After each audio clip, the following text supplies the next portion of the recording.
Pro photographers know 3 things about white balance that you don't that will help you create better images, and the answer isn't AI.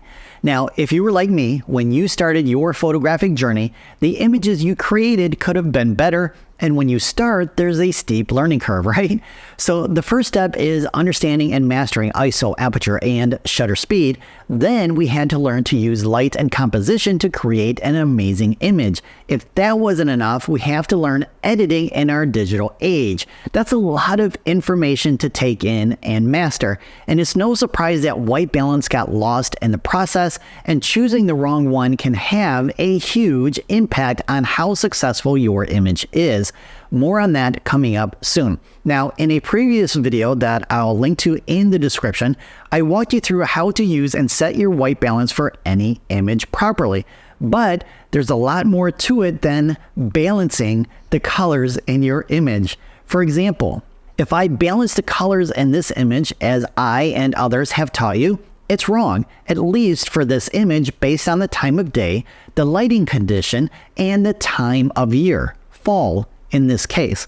So the original white balance evokes a different feeling or mood than the corrected image. But wait, you're saying, how can you evoke an emotion with a landscape? How is that possible? Well, let me ask you this first. How much patience do you have? Well, in 1991, a fellow photographer gave me a photographic exercise on the color of light. However, I was too impatient to follow the advice given, which was to observe the color of light from dusk to dawn for 365 days. Why? Well, as you know, from sunrise to sunset, there's a definite change in color between those 2 points, right? So at golden hour, the color is much warmer compared to the afternoon, which is closer to white on a sunny day, that is. When it's cloudy, the color of light is closer to blue, but the color of light at noon in the summer is a different shade of color compared to winter. So from season to season, the color of light shifts differently. Why is that? Well, the sunlight looks different in the summer, fall, winter, and spring due to the Earth's axial tilt and orbit around the sun. So in the US and Canada, the Earth is tilted toward the sun during the summer, leading to longer days and the sun appearing higher in the sky.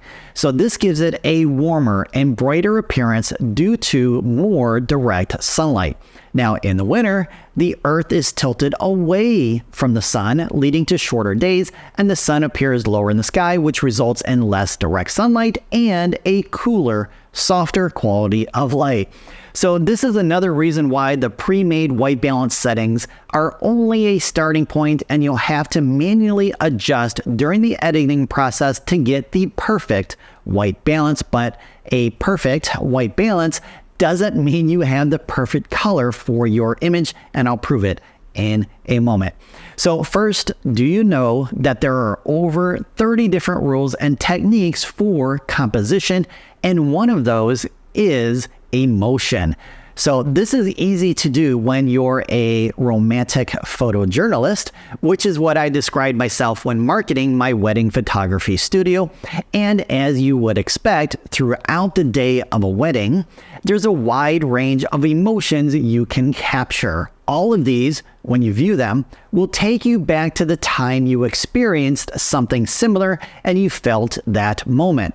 Some moments will resonate more than others depending on the intensity of the emotion. Now for me, that connection or that feeling is when I see images of the father and daughter dance. Now, my daughter isn't married, but more of the anticipation and joy of that future moment is what it does for me. So what wedding event or moment evokes the stronger emotion for you? Let me know in the comments.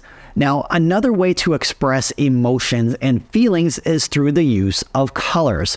So our white balance tools give us shades of blue, yellow, green, and magenta. And some colors can evoke a stronger emotion than others, like red, which is associated with strong emotions like love, passion, and even anger. Blue is cold and sad, but it can also represent calm or relaxed. Yellow is bright, sunny, happy, warm, or it could be caution or sickness, and green could be sickness too, especially for portraits, but it's more known to be refreshing and tranquil. So although this image has been white balanced, it removed the initial blue color that I captured. And remember, cloudy days are more blue than white. And during the fall, it's also trending closer to blue.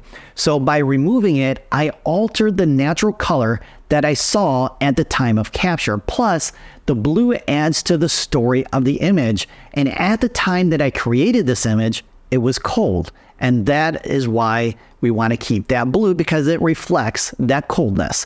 So when you sit down to edit, you must decide your creative intent. For example, do you want to match the color of light at the time of capture? If so, manually adjust the temp and tint to dial in that color versus using a pre-made white balance setting or the eyedropper tool.